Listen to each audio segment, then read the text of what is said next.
समझ जी चले गए फिजा में आप लोग हैं। आज तो जल्दी हो गया वक्त के ऊपर।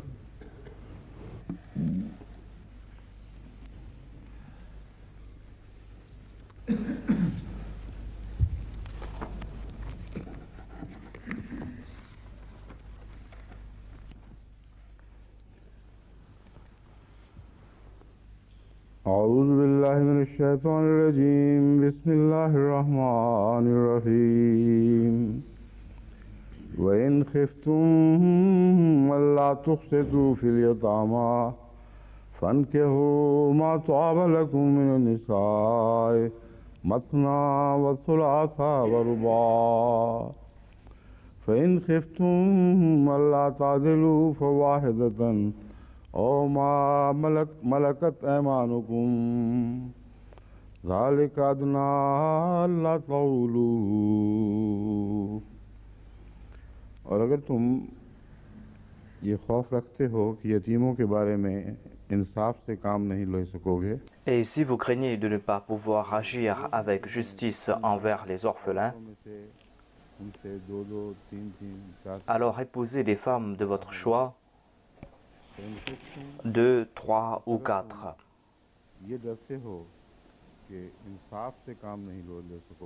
Et si vous craignez de ne pouvoir agir avec équité, et si vous craignez de ne pouvoir agir équitablement, alors n'épousez qu'une, ou épousez ce que votre main droite possède. Cela est la voie la plus proche pour vous afin d'éviter l'injustice.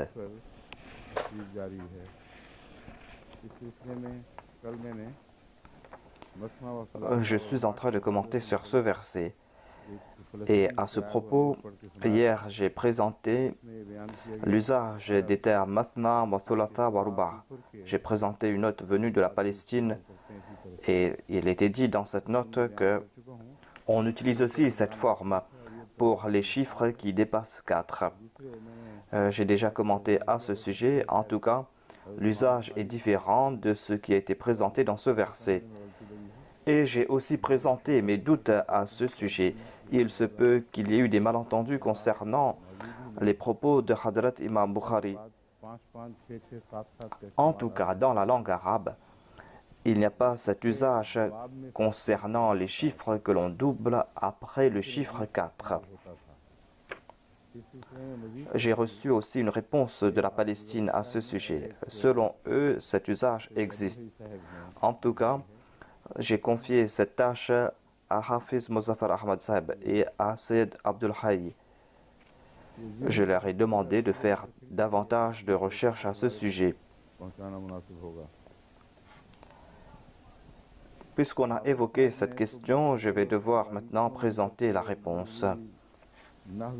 Hafiz Sahib est entré dans des détails concernant l'usage de la langue arabe, concernant aussi la grammaire arabe à ce sujet.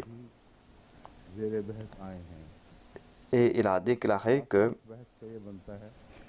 ces formes concernant les chiffres étaient utilisées, mais le résumé de tout cela est que ceux qui disent que cet usage concerne aussi les chiffres qui dépassent 4, ils présentent cette possibilité du point de vue grammatical et du point de vue de l'usage. Et ceux qui disent le contraire déclarent que vous êtes en train de présenter des faits imaginaires. On ne trouve pas de tels exemples dans l'usage de la langue arabe. On ne trouve pas cela dans l'usage des poètes parmi les Arabes qui ont précédé le saint prophète. On trouve mention de ruba, mais pas plus que cela.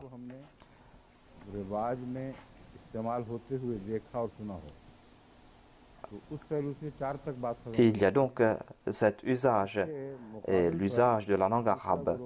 Ainsi, dans l'usage de la langue arabe, cet usage s'arrête au chiffre 4.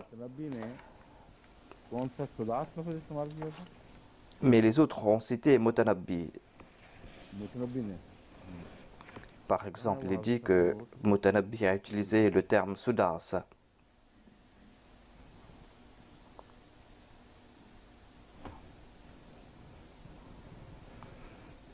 मुतनब्बी का जिक्र कहाँ गायब हो गया है? मशहूर शायर हुमैद असदी की बात हो रही है। आप इस अपना क्या समझ इस चीज़ को?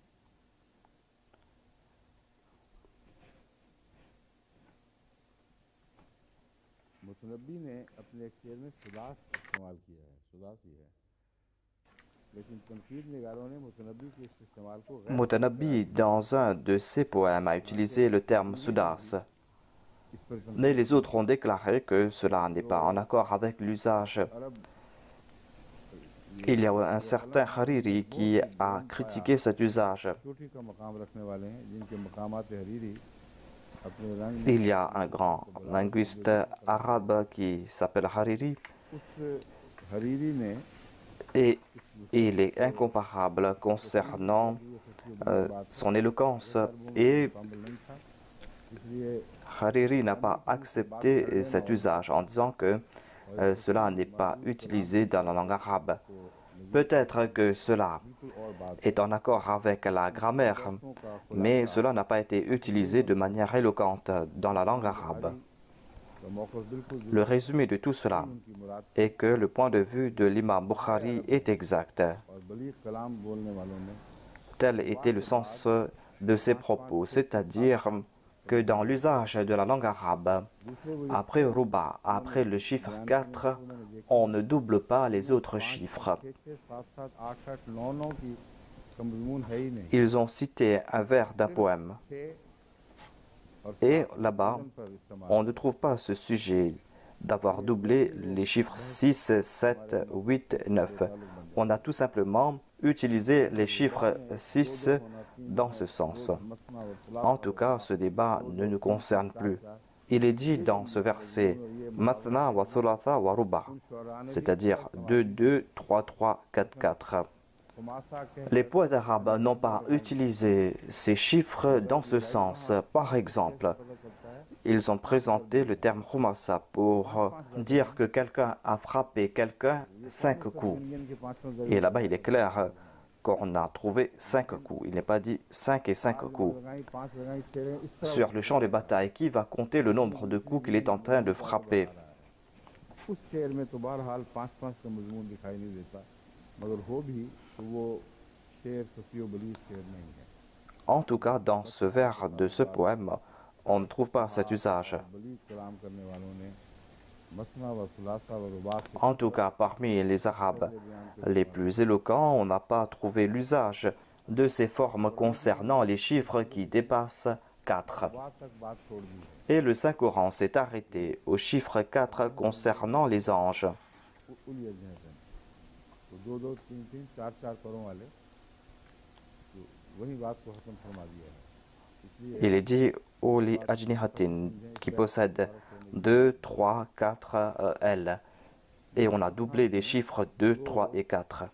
Donc ce débat s'arrête ici. Ce n'est pas la peine de le soulever encore une fois. जो मुझे बहुत ही पसंद आए उनके लिए J'étais en train de vous présenter des écrits de 2 auteurs anglais, तो उनसे मुलाकात होती, des propos qui m'ont plu et j'ai prié pour ces personnes. Et je me suis dit que si ces personnes étaient vivantes, eh bien, je les aurais rencontrées.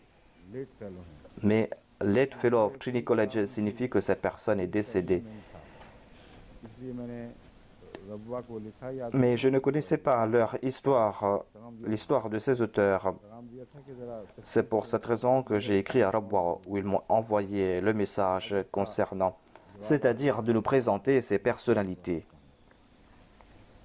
बॉज़वर्थ Smith J'ai reçu la réponse à ce sujet et je vais vous présenter ces 2 auteurs. Il y a Boswell Smith,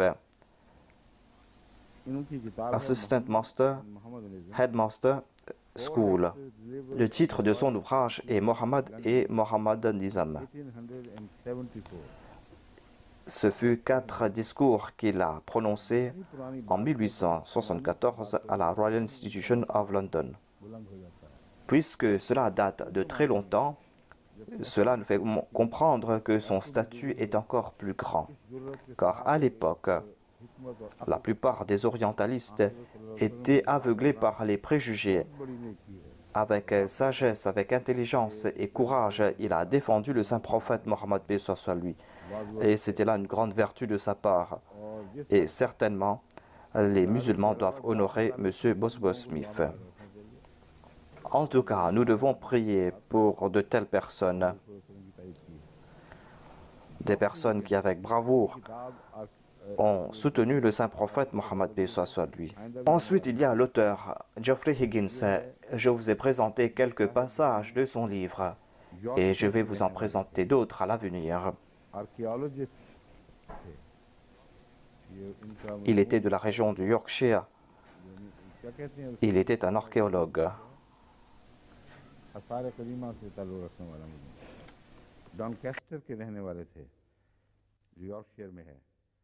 Donc, il était un archéologue et il habitait à Doncaster, dans le Yorkshire. Il a écrit son ouvrage « An Apology for Muhammad » en l'an 1829. Et il a vécu à l'époque du Messie premier alayhi salam.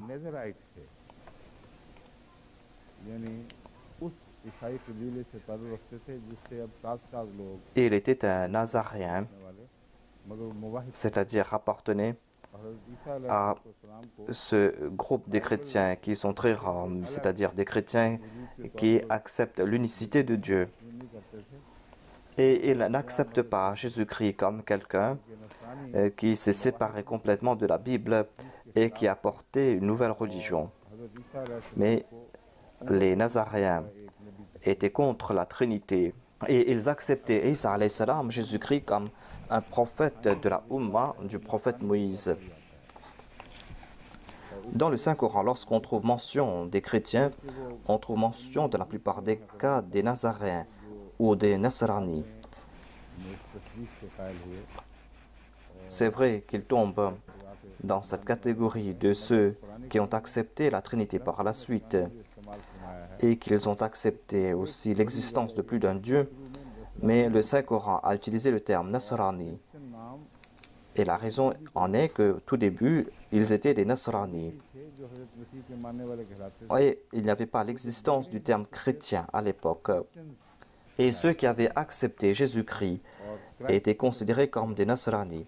Mais lorsqu'ils se sont corrompus par la suite, on leur a donné le titre de chrétien et on leur a attribué ce titre.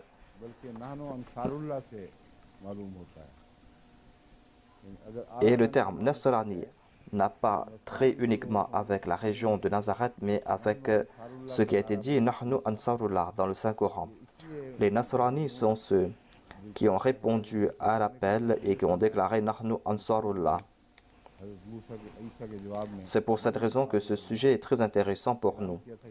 Jésus-Christ avait lancé un appel et les chrétiens avaient répondu Nahnu Ansarullah. On ne trouve pas mention de cela dans l'histoire des chrétiens, à savoir que Jésus-Christ a demandé qui sont les Ansari.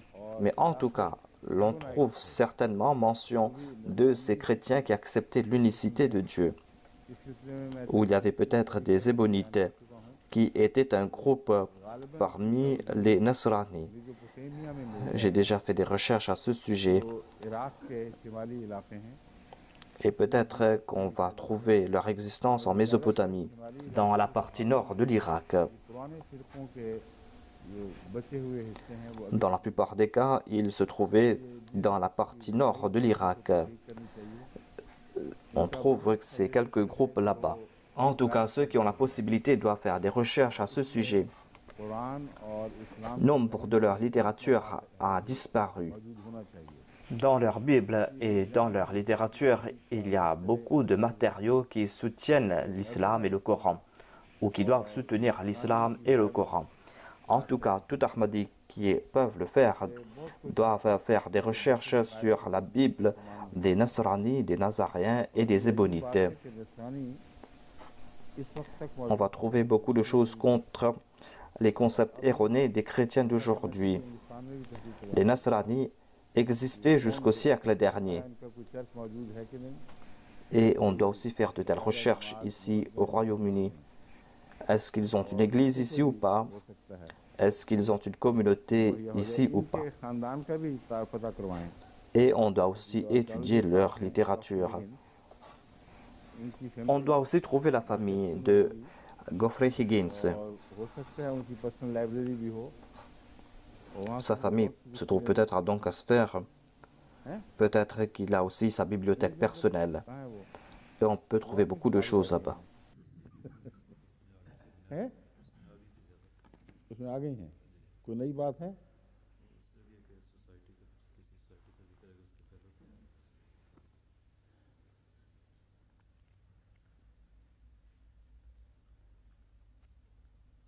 ये तो बेताल्लुक सी बातें हैं।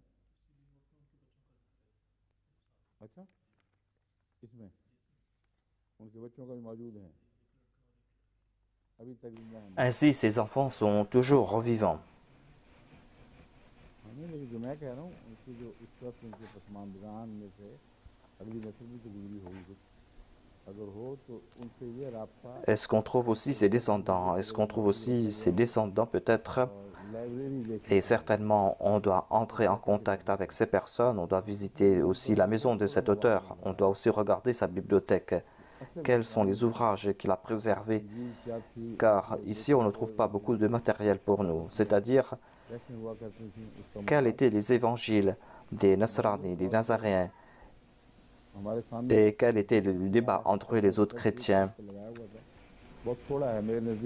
Certainement, on doit trouver cela. J'ai demandé à notre groupe de recherche de faire des recherches à ce sujet, mais cela ne suffit pas. उसने एक और दिलचस्प किताब लिखने का जो इरादा किया था, उसका मवाद जरूर वहाँ कहीं मिलना चाहिए उसके। Il avait l'intention d'écrire un autre ouvrage.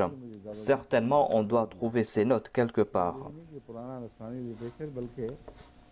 C'est pour cette raison que je suis intéressé par cet auteur. Et il avait l'intention d'écrire un autre ouvrage.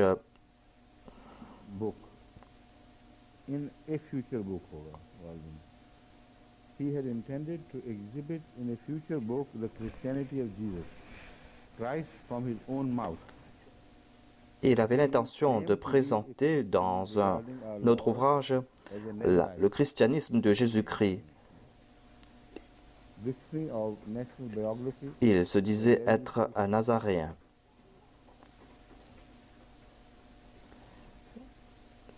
Ceci a été consigné dans le dictionnaire de la biographie nationale par un certain M. Stephen.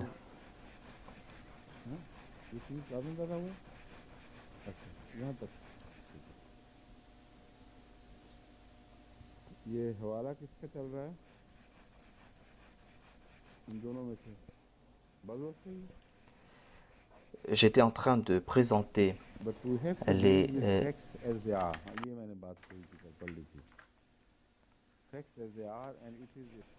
Monsieur Bosworth Smith déclare que nous devons présenter les faits tels quels. Et il est un fait indéniable que l'esclavage a coexisté avec le christianisme. Au contraire, le christianisme a justifié l'esclavage même au XIXe siècle. La loi mosaïque n'interdit pas la polygamie. La loi mosaïque n'a même pas limité la polygamie. Les patriarches ont commis la polygamie ainsi que les juges et les rois, et même ceux qui sont plus élevés spirituellement. Il déclare qu'en ce qui concerne la loi de Moïse, au lieu d'interdire la polygamie, au lieu de mettre une limitation quant au nombre d'épouses que l'on a le droit de prendre,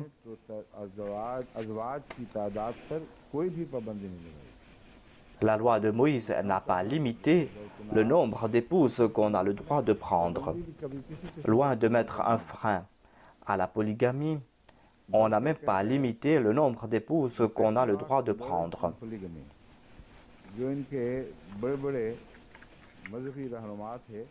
Les patriarches ont commis la polygamie, le grand guide religieux. Ainsi donc, les chefs et les leaders religieux se sont adonnés à la polygamie. ainsi que les juges, Suleman के बाद वो जजेस का दौर कहलाता है। ceux qui sont passés par la période des juges, c'est-à-dire après l'avènement de David et de Salomon, ceux qui sont venus après et qui ont aussi été évoqués dans l'Ancien Testament, se sont adonnés à la polygamie. Vous avez peut-être vu cela dans la Bible. Ainsi donc, cet auteur déclare que et les rois et les juges se sont adonnés à la polygamie, même ceux qui sont plus élevés spirituellement parmi eux. सबसे अहम अगर क़याफ़त पर ज़िक्र हो रहा है, Leurs juges et leurs rois se sont adonnés à la polygamie. ज़्यादा बुलंद मकामात Et la chose la plus importante, dit-il, est que même ceux qui sont très élevés spirituellement parmi eux se sont adonnés à la polygamie. the man after God's own heart, Ensuite, cet auteur déclare magnificent, still form the folklore of so many Eastern countries. Salomon, qui était proche de Dieu et dont la sagesse et la magnificence fait partie du folklore de nombre de pays de l'Est, s'est aussi adonné à la polygamie. Who break the laws of the Et en ce qui concerne la polygamie, même les princes musulmans qui ont essayé d'enfreindre les lois du Coran pour assouvir leurs désirs their love of n'ont pas pu dépasser Salomon. खूब लिखा है इसमें, है? कहता है कि वो जब बादशाहों का जिक्र Il a très bien expliqué cela, cet auteur. एक ऐसे बादशाह के तौर पर ये मानते हैं जो खुदा Il a évoqué les rois et il considère le prophète Salomon comme un très grand roi मानते हैं qui était proche de Dieu. नबियों वाले ही करते हैं, Le Saint-Coran le présente comme un prophète. बल्कि बादशाहों में से वो Le Saint-Coran nous présente des signes d'un prophète, mais eux, ils le considèrent comme un roi, ऐन खुदा car ils disent, selon eux, qu'il était proche du cœur de Dieu. जिसकी हिकमत के Il vivait selon le désir de Dieu. दूर दूर तक मशरकी ममालिक में एक Et रोज़मर्रा ce roi की कहानियों के तौर पर राज हो चुके हैं। était connu dans l'Est en raison de sa sagesse, en raison de sa magnificence, et cela faisait partie du folklore de l'Est. So many Eastern countries, बहुत से मशरकी ममालिक में can hardly be surpassed in this particular. On trouve mention de la folklore de Salomon à l'Est, et il déclare que même Salomon, ce roi noble et sage, ne peut être dépassé dans le domaine de la polygamie. बाद में आने वाले किसी शख्स से मात नहीं खा सकता, सबसे बड़ा रहेगा, यहाँ तक कि वो मुसलमान Personne ne peut le dépasser dans ce domaine. तुम पेश करते हो कि उन्हें हरम रखे हुए हैं, Et il a aussi déclaré मुसलमान शहजादे भी que même les princes musulmans qui avaient des harems, il a déclaré que même ces princes musulmans qui ont essayé d'enfreindre les lois du Coran et qui ont essayé de détourner les hadiths du saint prophète pour essayer d'assouvir leurs désirs, même leurs actions sont insignifiantes face aux actions de Salomon. कैसा जबरदस्त इसने इख्तियार तस्लीम किया और कितनी Avez-vous donc le droit de vous attaquer au saint prophète Mohammed paix soit sur lui? C'est ainsi qu'il a rendu hommage au saint prophète Mohammed paix soit sur lui. Il a présenté de tels faits, c'est-à-dire qu'il y avait des rois musulmans et des princes musulmans qui se sont adonnés à de telles pratiques, mais ils sont en train d'enfreindre les lois du Saint-Coran. Et ils cherchent le soutien des hadiths, mais même les hadiths ne leur accordent pas de soutien. C'est pour cette raison qu'ils les interprètent à tort et à travers.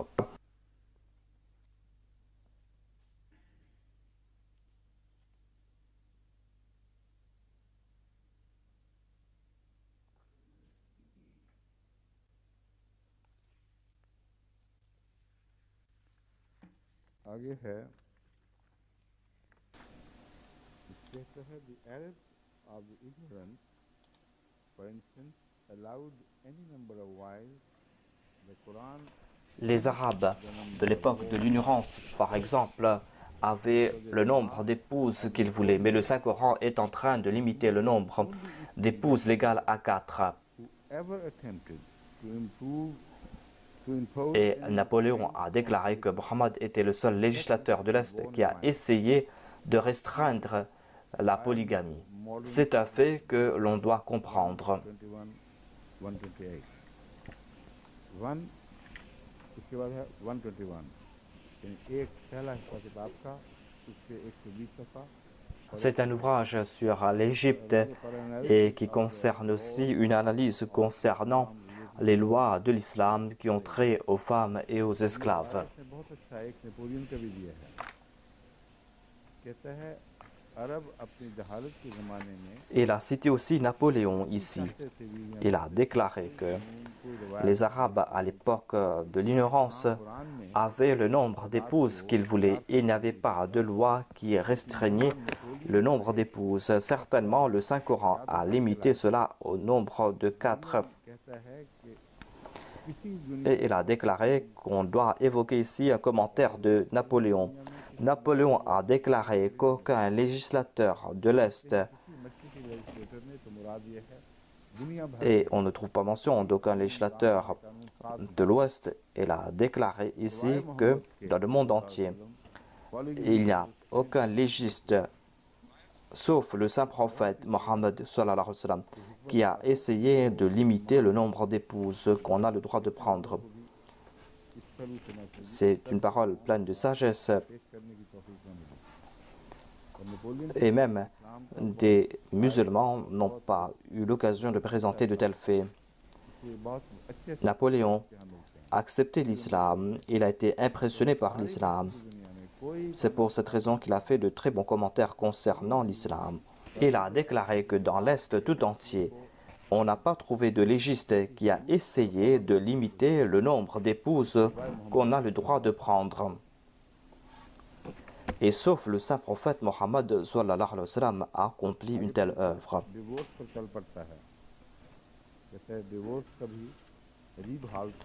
Ensuite, ils ont parlé à propos du divorce. Il a déclaré que tel était l'état du divorce à l'époque. On traitait les femmes avec mépris, avec injustice et sauvagerie. Le saint prophète Mohammed lui a mis fin à toutes ces pratiques et a établi des lois. Ils appliquent cela au saint prophète Mohammed lui. Il n'était pas musulman, cet auteur. C'est pour cette raison qu'il n'avait pas pu dire que c'est Dieu qui avait dit au saint prophète de présenter cette loi. S'il avait dit cela, eh bien, il n'aurait pas pu débattre, c'est-à-dire que c'était la faute du saint prophète ou pas. Il présente le saint prophète Mohammed lui en tant que législateur. Et ainsi, il a innocenté le saint prophète Mohammed lui.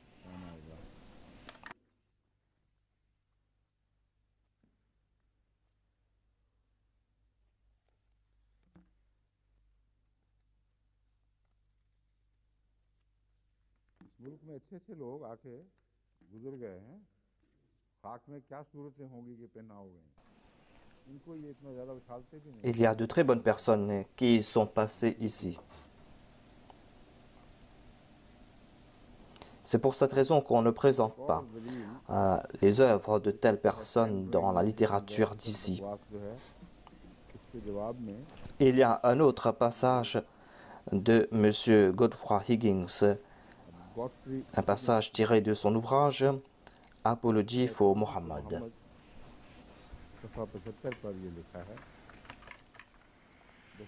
M. Higgins, dans son ouvrage Apology for Muhammad, a déclaré à propos du saint prophète Mohammed lui, il dit l'austérité de sa vie quotidienne jusqu'au dernier jour, ses tapis durs sur lesquels il dormait, sa nourriture ordinaire, les travaux manuels qu'il s'était imposés, le présente tel un ascète au lieu de nous présenter l'image d'un voluptueux. Décrivant la simplicité du saint prophète Mohammed lui, M. Godfrey Higgins déclare que il vivait dans l'austérité complète.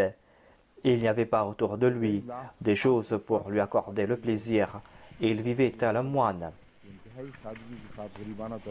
Et il a vécu dans cette austérité jusqu'à son dernier jour. Et il dormait sur des tapis durs. Sa nourriture ordinaire. रोजाना के चौर et les travaux manuels qu'il s'était imposés.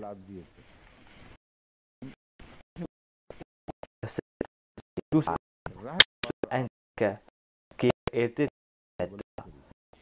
et ne nous présente pas du saint prophète l'image d'une personne voluptueuse et sensuelle. C'est là l'image que nous présentent les autres orientalistes. Ainsi, selon lui, le saint prophète n'était point une personne voluptueuse.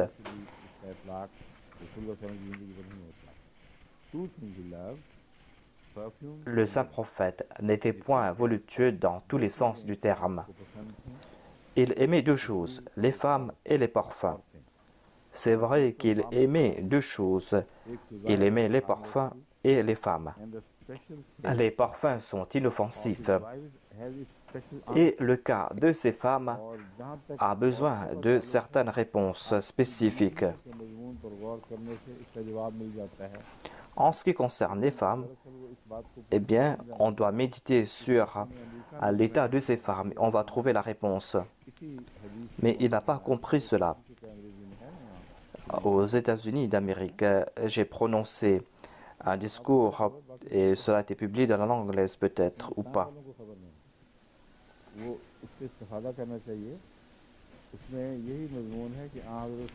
Les gens du Royaume-Uni ne le savent pas. On doit profiter de ce discours car j'ai présenté ce sujet, à savoir que le saint prophète a déclaré qu'il aime les parfums et les femmes. Et pourquoi est-ce qu'il a dit cela?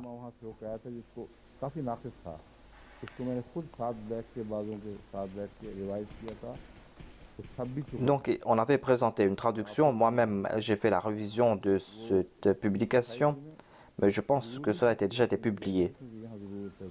Et il est très important de distribuer cela, surtout dans cette société. Et on doit aussi traduire cela dans les autres langues européennes.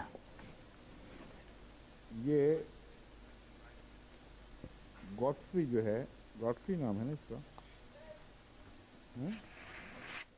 पूरा नाम है Higgins, Godfrey Higgins. Nous sommes en train de citer cet auteur qui s'appelle Godfrey Higgins. और ऑथर का हवाला दे रहा है, जिसका जिक्र किए कुछ अर्सा गुजर चुका है. Et il est en train de citer un autre auteur. Mais je pense que il retourne de nouveau vers cet auteur qu'il a cité.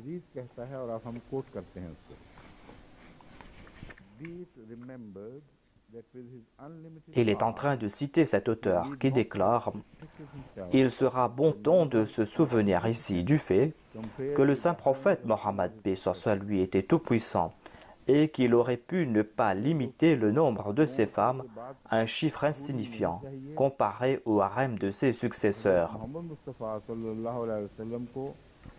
On ne doit pas oublier ce fait, dit-il, que le saint prophète Mohammed paix soit sur lui vivait dans cette société et on l'avait accepté comme prophète.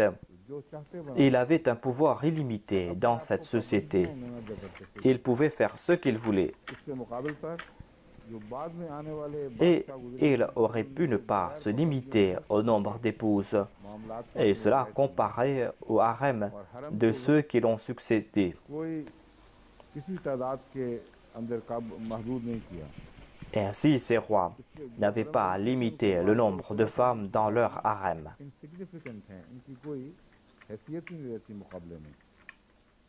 Comparé au harem de ces rois qui l'ont succédé, le mariage ou les mariages du saint prophète étaient insignifiants.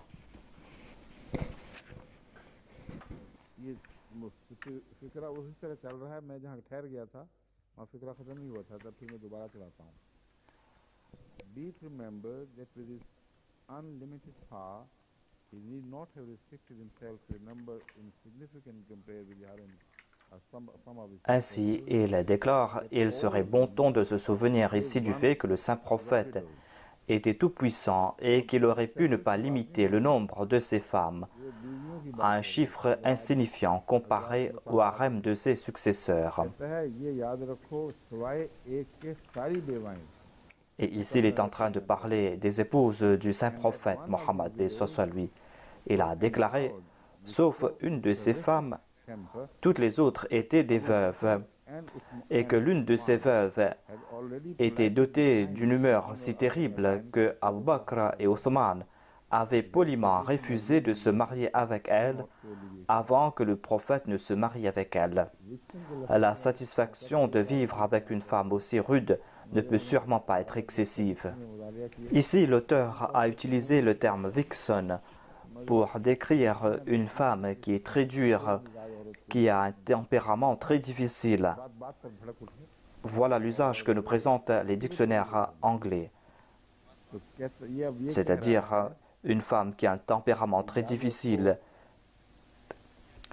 Et maintenant, cet auteur est en train de dire à propos du saint prophète que toutes ces femmes étaient des veuves, à l'exception d'une seule. Et l'une de ces femmes était une veuve qui était d'une humeur très terrible, et si terrible que Hadrat Abu Bakr et Hadrat Uthman avaient poliment refusé de se marier avec elle avant que le saint prophète ne se marie avec elle. Ils avaient refusé de se marier avec elle parce qu'ils connaissaient son tempérament difficile. Ainsi, se marier avec une telle femme qui est connue pour son tempérament difficile, est-ce que vous allez considérer cela comme de la volupté? Comprenez cela, dit-il. Il doit y avoir d'autres sagesses derrière un tel mariage. Un homme sensuel ne peut commettre de tels actes. Ses propos sont très durs, mais puisqu'il est en train de soutenir le saint prophète Mohammed paix soit sur lui, c'est pour cette raison que je suis en train de présenter cela. Ensuite, il déclare, le saint prophète a conclu plusieurs de ces mariages parce que les maris de ces veuves étaient tombés sur le champ de bataille en donnant leur vie pour la foi. Ces femmes étaient donc sans protection et avaient un droit sur la générosité du saint prophète. Le saint prophète lui-même qui a été la cause de ces batailles. Hier, j'ai présenté ce fait que cet orientaliste, qui n'est pas musulman, mais dont la nature est noble, et il a attribué cela au saint prophète Mohammed paix soit sur lui. Il a déclaré que le saint prophète avait conclu ses mariages avec ces veuves dont les maris étaient tombés en martyrs sur le champ de bataille pour ce djihad qui a été lancé par le saint prophète. Et le saint prophète devait faire preuve de générosité envers ces veuves et il devait les protéger car c'était en raison du saint prophète, c'est-à-dire en raison des enseignements du saint prophète que ces femmes étaient devenues veuves. On trouve cela dans le cas de Hadrat Zainab, celle qui s'était divorcée de Zayd. Car Hadrat Zainab bin Jahash s'était mariée avec Zayd suite aux directives du saint prophète Mohammed paix soit sur lui. Et les Arabes, en particulier ceux de la Mecque, et les Korachites et les nobles n'aimaient pas que leurs femmes se mariaient avec des esclaves. Et puisque Hadrat Zayd était un esclave, c'est pour cette raison qu'il y avait cette appréhension de leur part, même si on explique cela clairement ou pas. Mais en tout cas, Hadrat Zainab a suivi l'ordre du saint prophète Mohammed paix soit sur lui et a accepté ce mariage. Mais lorsqu'elle s'est divorcée, le saint prophète Mohammed paix soit sur lui a fait comprendre cela à Zayd, à savoir de ne pas divorcer de sa femme. Les exégètes, parmi lesquels il y a des musulmans, ont attribué cela au saint prophète en disant que le saint prophète aimait cette femme et hésitait.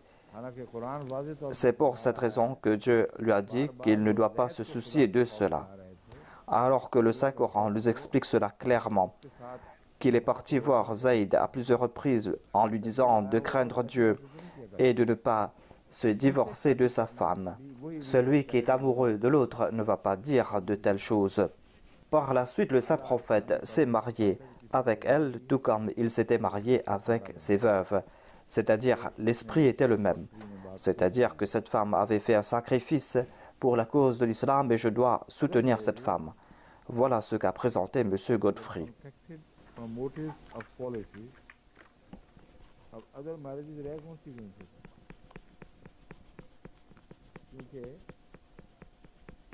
Il n'est pas question ici d'autres mariages, car le saint prophète s'était marié avec des veuves, à l'exception d'une seule qui n'était pas une veuve, c'est-à-dire Hadrat Aïcha.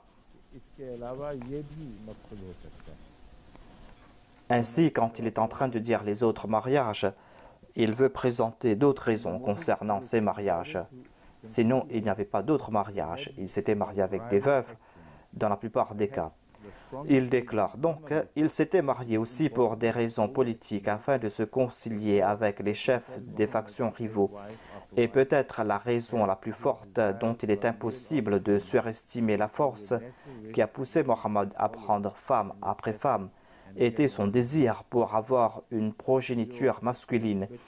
C'était un désir naturel que son successeur doit suivre ses pas et continuer son travail. Ainsi, il a considéré ce désir pour les enfants comme un but important, c'est-à-dire dans la société arabe, on devait avoir des fils, une progéniture mâle. Et le saint prophète Mohammed lui désirait peut-être avoir des fils en se mariant avec ses femmes. Il se peut que cela les poussait à se marier. Mais ce sont deux motifs différents. Et il se peut qu'ils se compromettent. C'est-à-dire, ces deux choses ne peuvent coexister. Tout d'abord, il y a ce sacrifice, à savoir qu'il y a ceux dont les maris sont tombés en martyrs en mettant en pratique les enseignements de l'islam. Leur statut de martyr est tel que le saint prophète Mohammed lui s'est marié avec elle. C'est un très grand privilège et un très grand sacrifice. Et il y a aussi le désir d'avoir des fils. Mais ces deux concepts ne peuvent pas coexister. Il y aura soit l'un, soit l'autre. Et la première option est la plus logique, car cela est en accord avec le tempérament et les qualités du saint prophète Mohammed sallallahu alayhi wa sallam. Et le saint prophète Mohammed sallallahu alayhi wa sallam a conclu la plupart de ses mariages après la révélation du verset Khatam an-Nabiyyin. Et cela détruit complètement cette plausibilité qui a été présentée ici et qui a été attribuée au saint prophète. Ils l'ont fait de bonnes intentions, mais ils ont quand même attribué cela au saint prophète. La plupart de ces mariages ont été conclus après la 5e année de l'hégire et la plupart de ces mariages ont eu lieu au cours de la 7e année de l'hégire. Et certainement, ce verset a été révélé au cours de la 5e année de l'hégire. Et il est dit qu'il ne sera pas le père d'un fils. Il est dit وَمَا كَانَ مُحَمَّدٌ أَبَا أَحَدٍ مِّن رِجَالِكُمْ. Mohammed ne sera pas le père d'un de vos hommes. C'est une décision claire et nette, révélée par Dieu. Et comment le saint prophète Mohammed lui aurait-il pu avoir ce désir d'avoir des fils et se marier afin de combler ce désir? On ne peut pas accepter cela, même si on trouve des récits à ce sujet ou pas. En tout cas, cet écrivain n'a pas regardé tous ces détails. Il a dit cela en toute bonne intention, mais en fin de compte, il a tiré cette conclusion, à savoir, c'était un désir naturel que son successeur doit suivre ses pas et continuer son travail. En tout cas, il savait que le saint prophète avait de bonnes intentions. Il avait peut-être ce désir d'avoir des fils, tout simplement pour que ses fils puissent continuer ses œuvres, que ses fils puissent marcher sur ses pas. Selon Sir William, il n'y a aucune raison de supposer que Mohammed n'aurait envisagé la succession par un membre dans sa propre famille. La dignité prophétique avait trait à sa personne et son autorité politique exercée uniquement en vertu de celui-ci. Mais il considère ses enfants avec un œil plein d'amour et partial. he no doubt also rejoiced in prospect dear to every Arab. Il ne fait aucun doute qu'il s'est réjoui à la perspective d'avoir son nom inscrit dans la postérité par une descendance mâle, selon l'aspiration des Arabes. And honored Et il pourrait naturellement s'attendre à ce que son fils devait être honoré par tous les adeptes de l'islam. Sir William Muir a présenté cela avec une autre distorsion. Arab riwaj वगैरह की Il déclare quant à lui que le saint prophète avait le désir d'avoir des fils, et cela était selon la tradition arabe.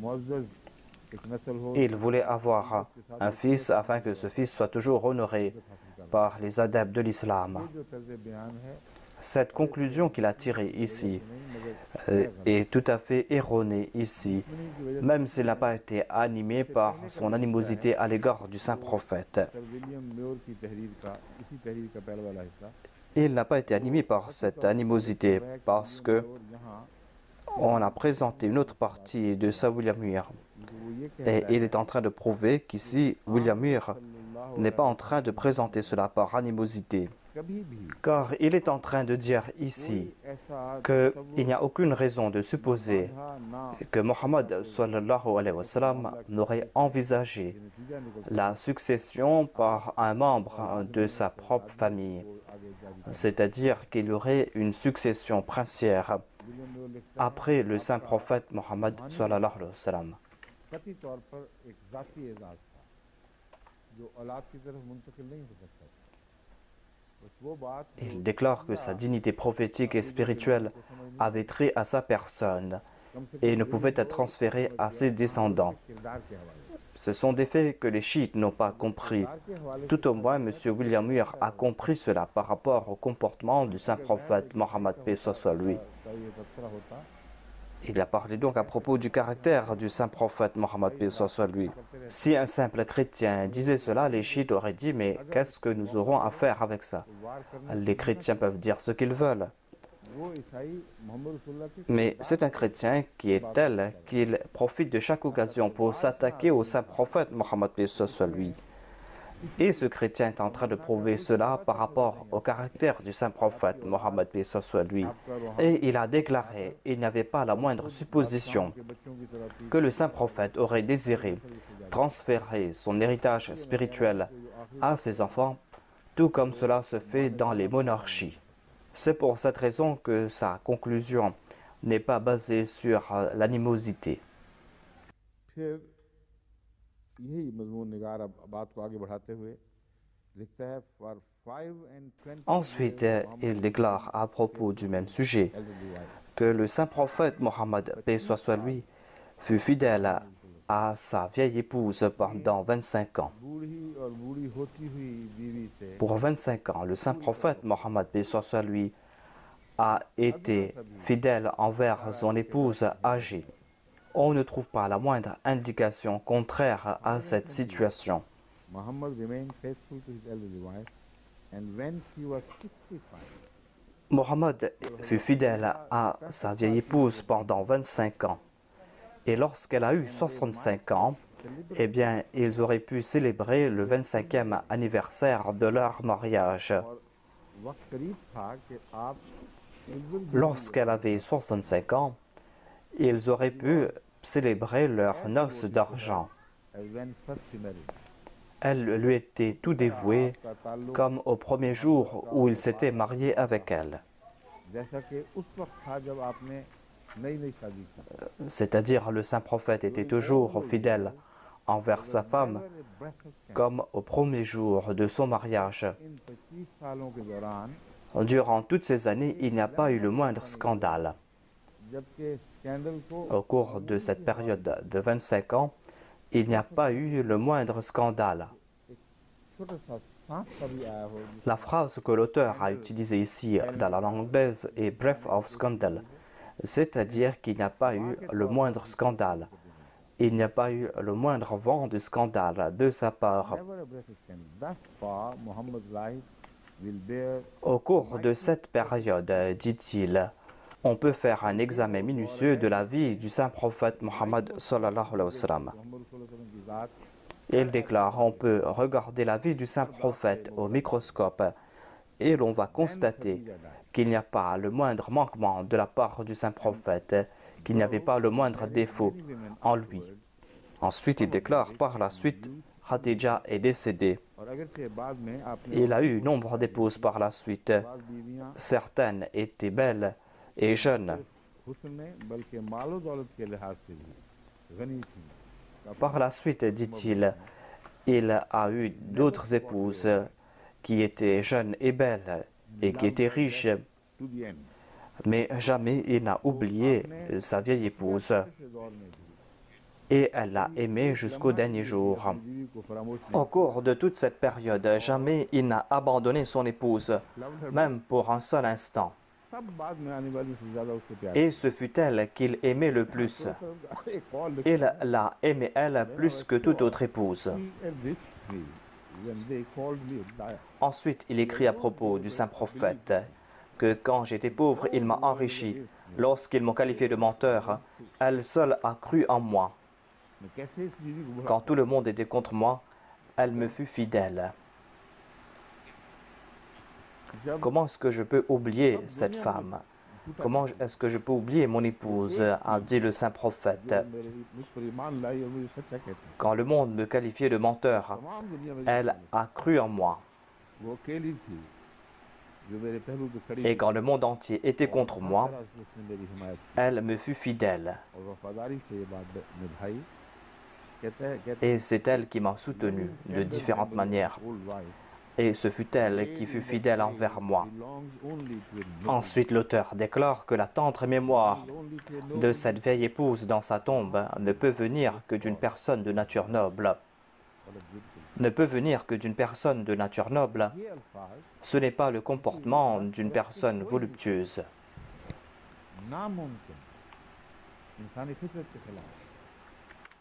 Il a ajouté que la tendre mémoire de cette vieille épouse dans sa tombe ne peut venir d'une personne voluptueuse et sensuelle. Le saint prophète Mohammed lui a évoqué la tendre mémoire de sa vieille épouse et elle était en sa compagnie pendant des années et des années. Et ce serait le comble de la sottise que de dire que le saint prophète était une personne voluptueuse, une personne sensuelle. Ensuite, l'auteur ajoute: c'est un fait qu'après le décès de Khadija, Mohammed avait plusieurs épouses jusqu'à ce qu'il n'émette l'ordre concernant ce sujet. Il a déclaré qu'il est tout à fait juste de dire qu'après Hadrat Khadija, le saint prophète Mohammed lui a eu d'autres épouses jusqu'à ce que l'ordre de Dieu fût révélé. Mais quand fut révélé cet ordre? Quand est-ce qu'il s'était marié?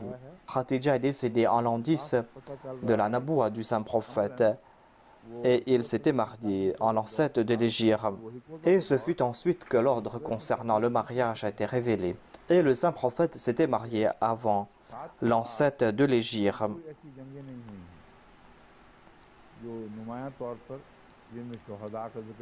Après l'an 7 de l'Hégire, il n'y a pas eu de telle bataille où il y a eu un grand nombre de martyrs. Il y a eu quand même la conquête de la Mecque. Et le saint prophète Mohammed lui est décédé tout juste après la conquête de la Mecque.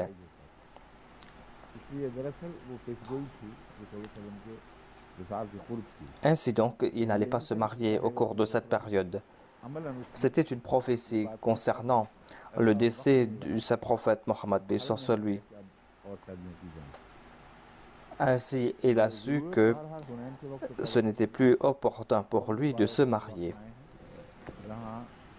En tout cas, il y a eu de telles batailles, à l'instar de la bataille de Hunayn et d'autres batailles où il y a eu des personnes qui sont tombées en martyrs.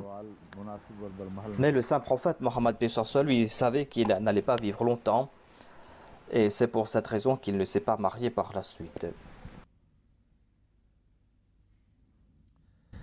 आगे चल के कहता है he therefore offered them the alternative of either gracefully separating themselves. अच्छा ये वो मनाही वाला हुक्म नहीं बयान कर रहा, ये कह रहा है कि जब रसूलुल्लाह सल्लल्लाहु अलैहि वसल्लम ने बाज उनके झगड़ों की वजह से, बाज नामुनासिब हरकतों की वजह से बाज की। Par la suite, certaines de ces femmes se sont comportées de façon indigne अगर तुम छोड़ना चाहती हो तो जाओ, मैं तुम्हें दौलत et Dieu दूंगा, lui a donné cet ordre दौलत के सारे en सामान disant मुहैया que ces करूंगा, femmes peuvent तुम le इसी quitter के et साथ que le saint prophète उनसे va leur रिश्ता काट accorder des richesses दो। उस et des वक्त रसूल सल्लल्लाहु facilités अलैहि et वसल्लम elles ने pourront क्या किया, ये अभी partir बात चला रहा है। et se séparer de lui de उस वक्त gaieté तक de शादी cœur. उसके बाद फिर शादी नहीं की।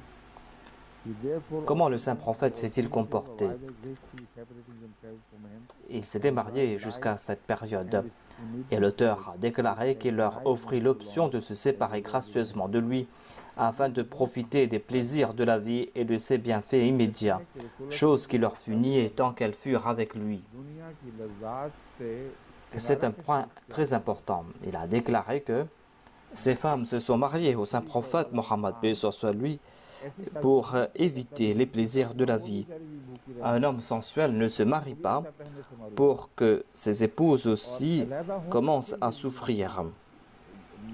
लज्जतें और नेमतें मुहैया हों। Il leur fut dit que si elles se séparaient de lui, c'est là qu'elles allaient profiter de ses plaisirs de la vie. कह रहे हैं खुदा के हुक्म से Ainsi, il a tiré une très bonne conclusion de ce verset. तुम्हारी लज्जत Il a के déclaré दुनिया que की जिंदगी की सहूलतों के si सारे vous désirez les plaisirs de la vie, eh bien, vous pouvez vous séparer de moi et je vais vous offrir tous ces plaisirs de la vie. बहुत बेहतर हो जाओगी। Vous ne devez pas avoir peur.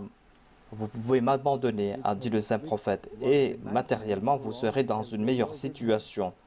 And saving themselves the privation and hardship that Et such a life ses bienfaits matériels leur furent niés tant qu'elles furent avec lui. Ce faisant, elles s'évitaient les privations et les souffrances d'une telle जो vie. मोहम्मद सल्लल्लाहु अलैहि वसल्लम के साथ जिंदगी बसर करने के साथ एक En लाजमत se séparant de lui, ses épouses सख्त जिंदगी pourront गुजरी, éviter les आराम privations et les souffrances de la vie qu'il menait.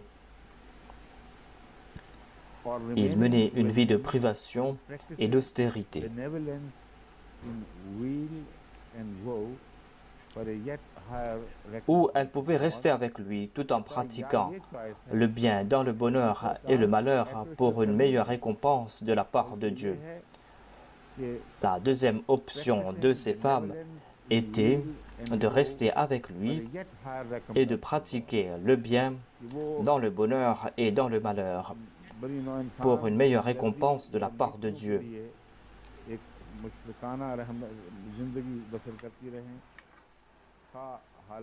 Ainsi, ces femmes pouvaient choisir de rester avec lui et de pratiquer le bien dans le bonheur comme dans le malheur. Et cela afin d'avoir une meilleure récompense de la part de Dieu.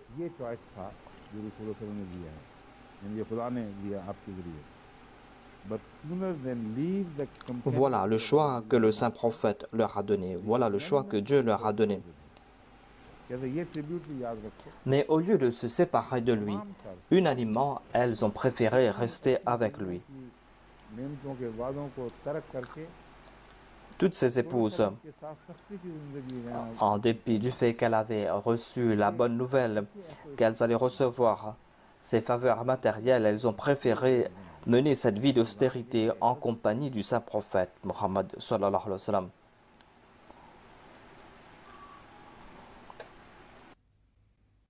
Could he not then use his husband's name?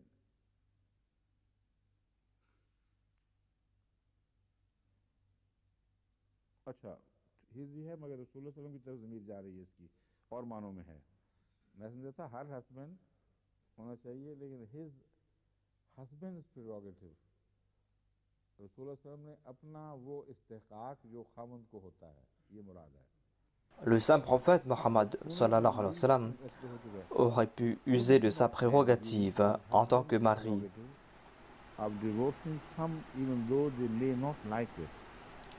Est-ce qu'il n'aurait pas pu utiliser sa prérogative de mari et de se divorcer de certaines d'entre elles?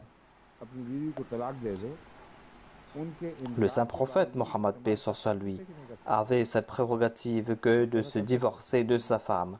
Est-ce qu'il pouvait utiliser ce droit ou pas? Certainement, il pouvait le faire.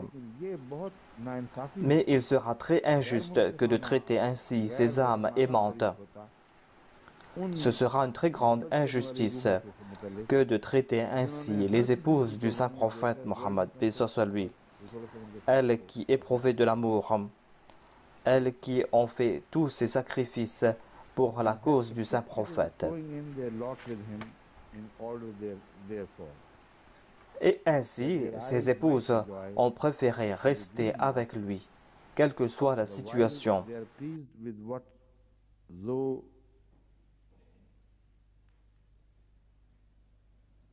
जो नहीं है दाऊ है टाइपिंग में काफ़ी गलतियां हुई हैं क्योंकि दो तो मैंने कोई नहीं रखता यहाँ अब ये फिक्र यूँ है that their eyes might rejoice ताकि तेरे साथ रहें अगर चाहें इसलिए कि उनकी Elles ont préféré rester en compagnie du saint prophète Mohammed, paix soit lui, car en cela résidait toute leur joie. Et afin qu'elle ne soit point triste en raison de cette séparation. Et elles vont se satisfaire de tout ce que tu vas leur accorder. Ces épouses du saint prophète étaient très contentes de ce que le saint prophète leur accordait. Il n'y avait pas de convoitise de leur part et il n'y avait pas non plus de rivalité. Elles étaient contentes de leur sort. Et il n'y a pas de raison pourquoi le saint prophète se serait divorcé d'elles. Ce serait le devoir de Mohammed que de retenir toutes ses épouses.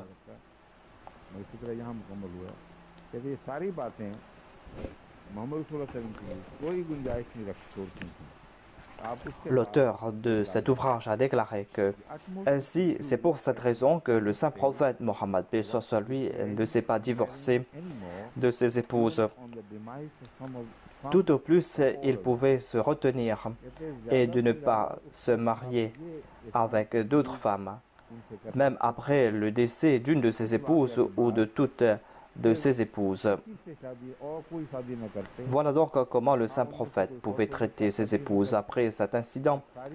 Il pourrait ne pas se marier avec personne d'autre, même si certaines d'entre elles décédaient ou si toutes ses épouses décédaient.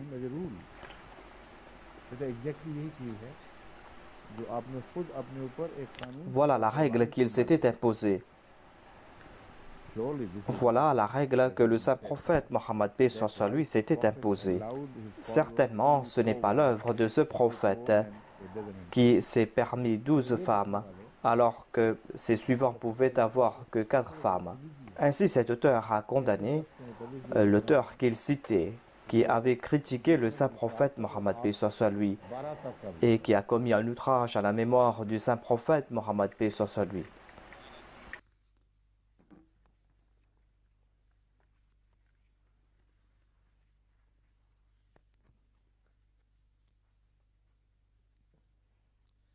आगे फिर ये बीवियों की तफसील बयान फरमाता है कि किस किस कैटेगरी की हैं वो वाइफ जिनको आपने उनका हक Ensuite, il a évoqué les épouses du saint prophète Mohammed, paix soit lui. Ces épouses à qui il avait donné leur dot, il y avait Sauda, Aïcha, Zainab et Zainab bint Jahash. Je ne vais pas entrer en détail, mais en tout cas, vous pouvez étudier ce livre si vous le désirez. Essayez de voir si on peut trouver ces deux ouvrages ou pas.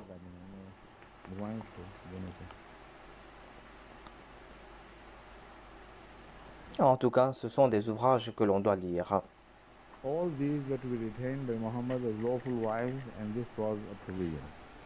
Il a ensuite cité la liste de toutes les épouses du saint prophète.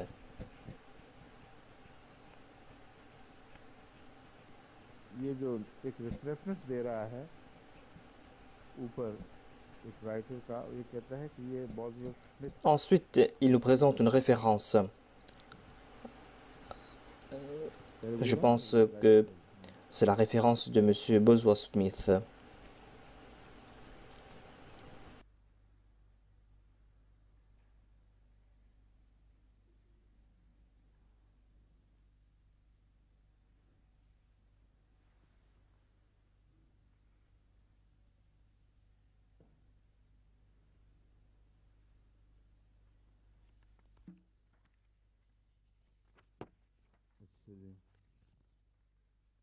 भी हो गया बस बस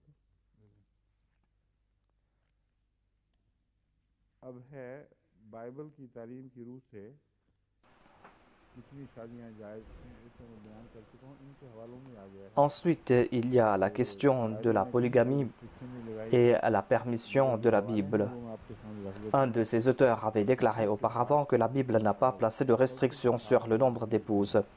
Je vais vous présenter les références et tout cela a été mentionné de manière continuelle.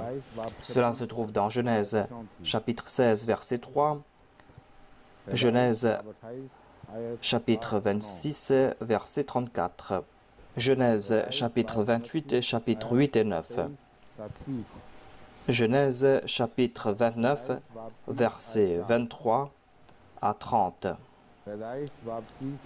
Genèse chapitre 30 verset 4, Genèse chapitre 30 verset 9, le premier livre de Samuel chapitre 25 verset 40, le premier livre de Samuel chapitre 25 verset 43. Ensuite le livre 2 de Samuel chapitre 5 verset 13, le deuxième livre de Samuel chapitre 2 verset 11. Ensuite, il y a le livre des Chroniques, chapitre 3, versets 1 à 4, Chroniques, chapitre 14, verset 3. Ensuite, il y a le livre des Rois que j'ai évoqué auparavant, chapitre 11, verset 1, le premier livre des Rois, chapitre 11, verset 3. Voilà donc ces références concernant la polygamie qui a été évoquée dans l'Ancien Testament.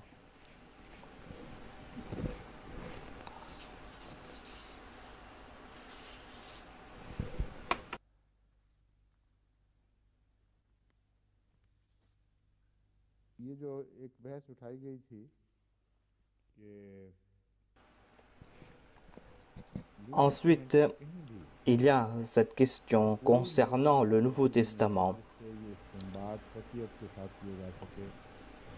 Et s'il y a un verset dans le Nouveau Testament d'où on peut tirer cette conclusion que Jésus-Christ, le Messie, a interdit la polygamie et qu'il a déclaré que l'on doit enjoindre la monogamie.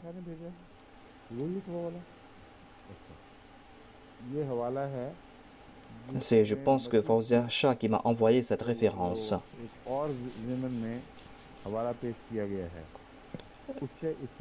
Cette référence se trouve dans le livre de Matthieu et les chrétiens tirent cette conclusion de ce verset alors qu'ils n'en ont pas le droit.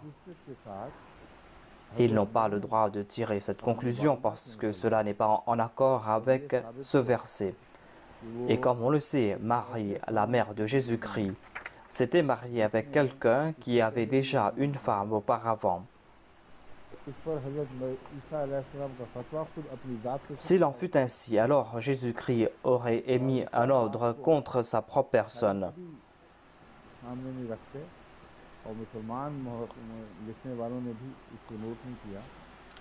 Il y a un autre point que les chrétiens oublient et les musulmans aussi n'ont pas fait mention de cela.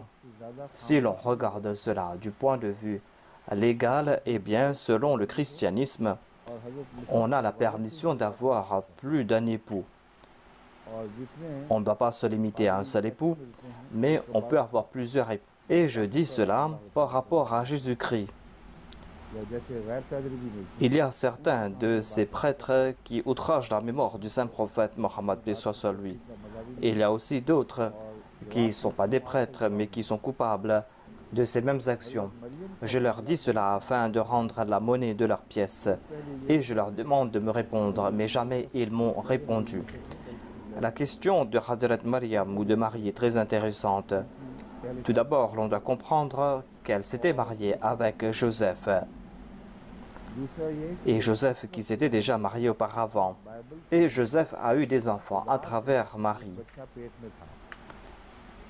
Et selon la Bible, lorsqu'il s'était marié avec Marie, Marie était déjà enceinte de la part de Dieu. Est-ce que Dieu a établi des relations illicites avec Marie? कानूनी बीवी Ou est-ce que Marie avait le statut d'une épouse légale? यहूदियों से क्या झगड़ते हो? Si elle n'avait pas le statut d'une épouse légale, qu'allez-vous dire de la naissance de Jésus-Christ et pourquoi est-ce que vous discutez avec les Juifs? और अगर Ainsi, votre point de vue sera खुदा qu'il en est ainsi dans l'histoire de la religion. ये जो मजमून है ये Si la mère de Jésus n'était pas la femme de Dieu, eh bien, quelle est l'importance de cet enfant? Quel est le statut de cet enfant? Ce n'est pas une histoire imaginaire, mais cela a été évoqué dans le Saint-Coran. Dans le Saint-Coran, l'on trouve le verset Badi'u samawati wal ard, et il y a un autre verset avant cela.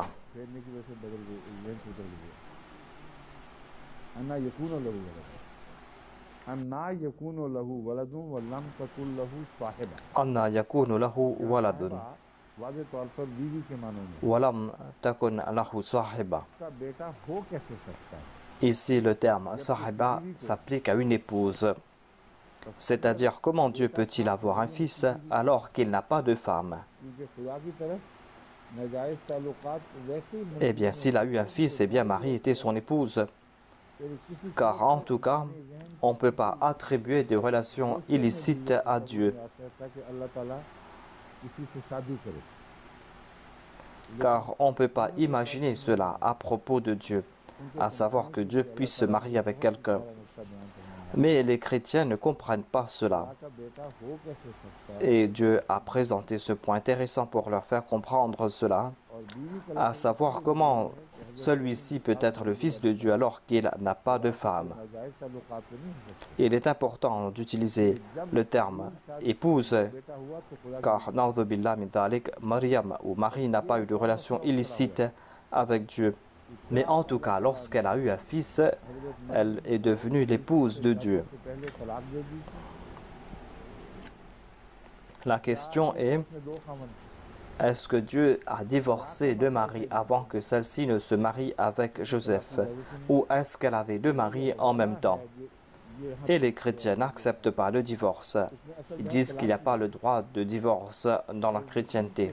Et dans la référence présentée par Force Achat, on trouve mention de la question du divorce. तलाक या तलाक On trouve cela concernant le Messie. जिंदगी की हद तक होगा लेकिन Et ainsi, जो on sait qu'il était contre le divorce. तलाक को आप गोया हराम समझते थे Le divorce le déplaisait, भाई यहूदी जो mais मुहक्किकीन थे on dirait que या Jésus-Christ avait interdit le divorce. Et les érudits juifs de l'époque discutaient avec Jésus-Christ à ce propos. तलाक नहीं होता अब ये Jésus-Christ n'acceptait pas cela. Et il disait qu'à la lumière de l'Ancien Testament, le divorce est illicite. जिसकी Yusuf Quelle est la position du Messie? एक और Lui qui est le fils de cette femme दो बीवियों के qui s'était mariée avec Joseph, Joseph qui avait aussi une autre épouse. Et on dit que Jésus-Christ était contre la polygamie. किसी ताल्लुक के नतीजे में जिसकी तफसीर हम Sa mère avait déjà और वो établi une relation avec Dieu. Nous n'allons pas entrer en détail, mais il a eu un fils de cette relation selon les chrétiens. Et elle peut être qualifiée de l'épouse de Dieu. Voilà ce que nous a dit le Saint-Coran. C'est-à-dire, sans avoir d'épouse, comment est-ce qu'il pourra avoir de fils? S'il en est ainsi, eh bien, il y aura la question du divorce. Si Dieu ne s'était pas divorcé d'elle, eh bien, on va devoir accepter que selon le christianisme, on peut avoir à la fois deux épouses et deux maris. S'il y a eu le divorce, eh bien, où se trouvera ce verset? Et quel sera votre point de vue concernant le divorce? वो जो हवाला ये जो बात है ये कोई महज कोई बदअखलाकी का मजहर Voilà donc toute l'histoire. ये कहा जाए Et ce n'est pas un cas d'insolence. के अंदर एक ऐसा मजबूत इस्तदलाल हमारे हाथ में थमा दिया À l'intérieur d'un mot, le Saint-Coran nous a présenté une preuve indéniable. जिनके सामने मुझे ये बात करने का मौका मिला है Et on ne peut pas s'en échapper en aucun cas. तो यकीनी तौर पर Quand j'ai eu l'occasion de présenter ce fait à certains, il y a, par exemple, les témoins de Jéhovah qui viennent nous visiter souvent. Et les témoins de Jéhovah sont très bornés. Lorsqu'ils ont essayé de porter atteinte à l'honneur de l'islam, eh bien, j'ai posé devant eux cette question. Je leur ai dit, pourquoi est-ce que vous n'acceptez pas deux maris? Le christianisme nous a donné cette permission. Et ils commencent à s'enflammer, mais je leur demande de répondre à cette question. Certainement, ils cherchent des prétextes pour prendre la fuite. Il y avait quelqu'un qui a commencé à me harceler et qui désirait me rencontrer tous les jours. C'était un témoin de Jéhovah qui habitait tout près de chez nous. Lorsque je lui présentais un argument, il s'entêtait en disant que ce n'est pas ainsi, mais ainsi. Et c'est ainsi que j'ai adopté cette méthode.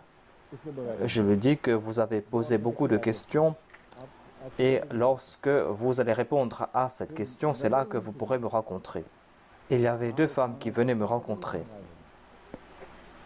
Mais par la suite, elles ne sont plus venues. On ne sait pas où elles ont disparu. Ainsi, le Saint-Coran nous a présenté cet argument irréfutable. L'on doit comprendre que, l'on doit dire tout d'abord que nous acceptons Hadrat Maryam Siddiqa comme une sainte personne. Notre croyance diffère de la vôtre. Mais selon votre croyance à vous, voilà la conclusion la plus logique. Et vous êtes en train de porter atteinte à l'honneur de Isa, de Marie, et vous êtes en train de blesser nos cœurs. Nous ne sommes pas en train de blesser vos cœurs à vous. Nous considérons Marie comme une personne pieuse et sainte. Et Dieu, par miracle, lui a donné un enfant. Et vous êtes en train de la diffamer. Vous êtes en train de présenter des histoires farfelues en disant que Dieu s'est marié mais qu'il n'a pas donné de divorce et qu'une autre personne s'est mariée avec cette femme. Et dans la plupart des cas, les femmes divorcées de ces grandes personnalités ne se marient pas. Ce n'est pas une question de permission ou pas, mais cela va à l'encontre de leur tempérament. C'est-à-dire que ces femmes ne peuvent pas se marier avec des hommes de statut inférieur. Le saint prophète Mohammed lui était un très grand prophète et il ne peut y avoir plus grand prophète que lui. Ainsi, cela peut s'appliquer aux autres prophètes, mais en tout cas, cela s'applique au saint prophète Mohammed lui. C'est-à-dire que ses épouses n'ont pas le droit de se marier avec d'autres personnes après le décès du saint prophète Mohammed lui. Voilà pourquoi le Saint-Coran les a qualifiées d'ummahat, de mères, de croyantes. On ne peut pas avoir de fils verbalement, ce ne sont là que des paroles. Mais lorsque Dieu a déclaré qu'elles sont des ummahat, eh bien, cette personne devient une personne sainte pour nous. Voilà donc le cas des épouses du saint prophète Mohammed Mustafa sallallahu alayhi wa sallam. Mais que dire de l'épouse de Dieu? Si on accepte qu'il y a eu divorce,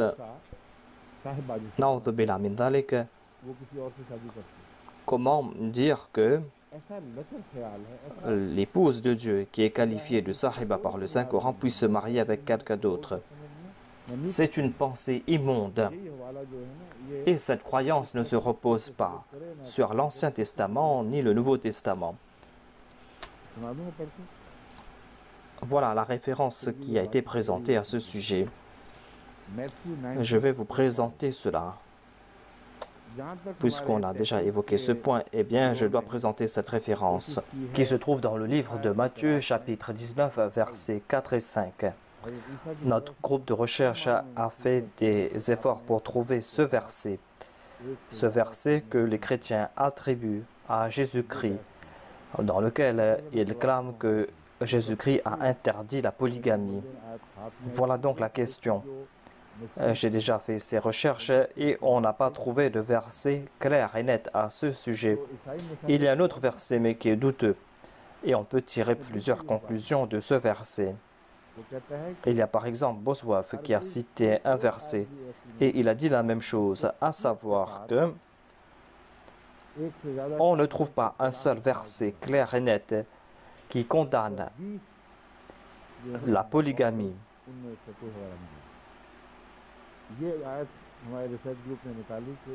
Il a dit qu'il n'y a pas une seule référence dans les 20 évangiles. Il y a donc un prêtre qui a cité ce verset dans son ouvrage concernant l'interdiction de la polygamie. C'est dans le livre de Matthieu, chapitre 19, versets 4 et 5. Il répondit, « N'avez-vous pas lu que le Créateur au commencement fit l'homme et la femme, et qu'il dit, c'est pourquoi l'homme quittera son père et sa mère, et s'attachera à sa femme, et les deux deviendront une seule chair. » Et l'auteur de l'ouvrage de dire que certains chrétiens disent que dans ce verset, Jésus-Christ a condamné la polygamie. Mais jamais Jésus-Christ n'a interdit la polygamie directement. Et il n'a même pas évoqué ce sujet. L'auteur déclare ici que nous tirons cette conclusion, que notre Seigneur a condamné la polygamie. Même s'il n'a pas cité directement la polygamie et ne l'a interdit, mais quand même ils utilisent ce verset. On ne trouve pas de mention de la polygamie en vigueur parmi les Juifs dans ses écrits. Dans les évangiles, on ne trouve pas mention de la polygamie par des Juifs. Ainsi, on ne trouve même pas mention de ce sujet. Quand une épouse est évoquée, elle est évoquée en tant que femme uniquement, en tant qu'épouse uniquement.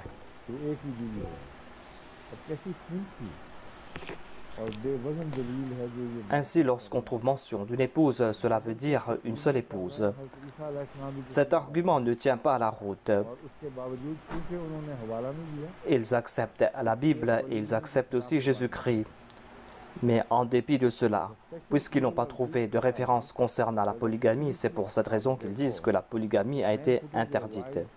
Et l'auteur déclare davantage que le mal de la société juive était que les hommes pouvaient se séparer ou divorcer de leurs épouses de manière très facile. Et c'est pour cette raison que Jésus-Christ a présenté cet argument. Selon eux, les Juifs pouvaient divorcer de leurs épouses pour des broutilles.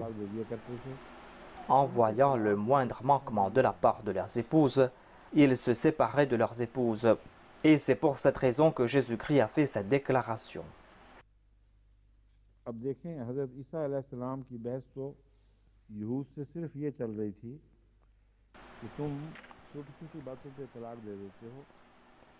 Ici, Jésus-Christ est en train de parler avec les Juifs en disant que vous émettez des divorces pour des broutilles et vous n'avez pas le droit de le faire. Et vous oubliez ce que la Bible a déclaré au tout début, à savoir que Dieu a créé l'homme et la femme. L'homme fait partie de la femme et tous deux doivent vivre ensemble. Voilà la conclusion qu'il a tirée ici. Ici, cela commence avec l'histoire d'Adam. Il est en train de prodiguer un conseil en disant que votre épouse doit toujours vous accompagner.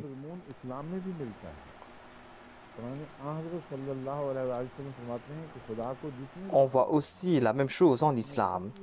Le saint prophète Mohammed lui a déclaré que il y a nombre de choses que Dieu a rendues licites, mais la chose licite qui déplaît le plus à Dieu est le divorce. Il a dit que c'est pour cette raison que vous ne devez pas vous empresser à divorcer de votre femme. Et voilà le même conseil qui a été donné par Jésus-Christ. Il a dit que vous avez fait du divorce une plaisanterie, mais il n'en est pas ainsi. Votre épouse doit vous accompagner tout au long de votre vie.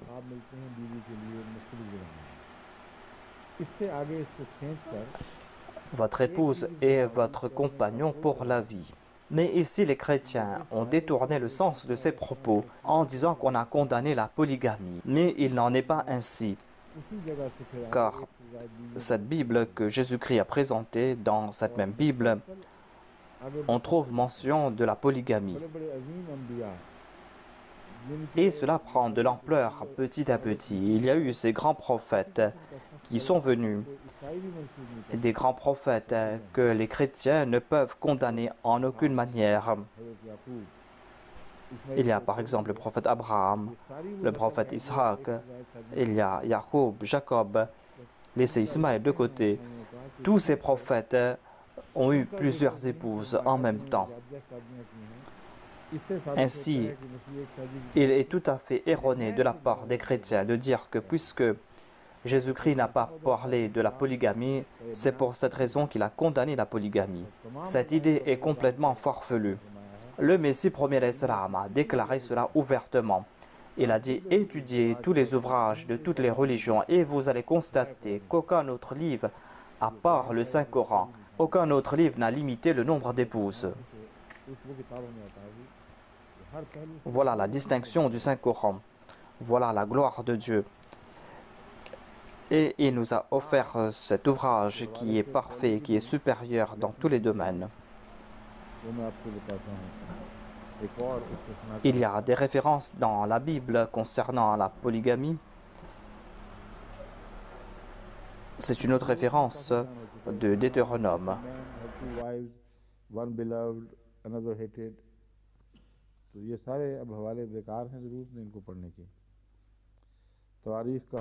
Ainsi donc, ce n'est pas la peine pour moi de citer ces références ici, parce que j'en ai déjà parlé à ce sujet. Il y a d'autres références qui se trouvent dans la Bible, dans les Chroniques par exemple.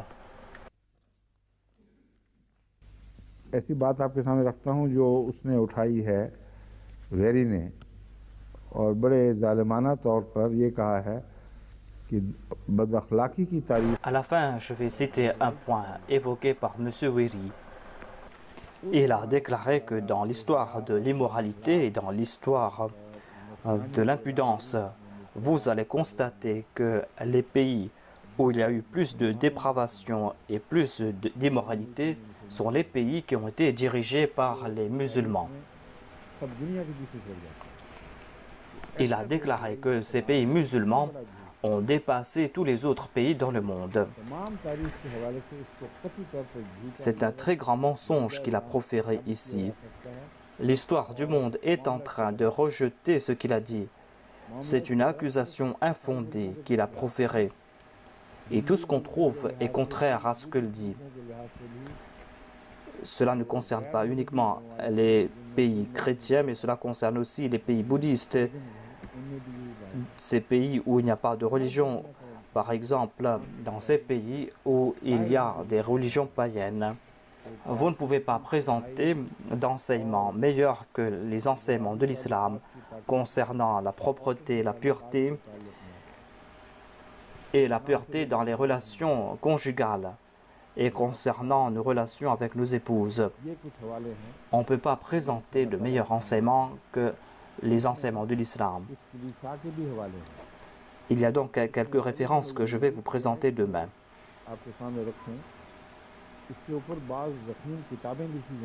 Monsieur Wéry m'a contraint de vous présenter cela.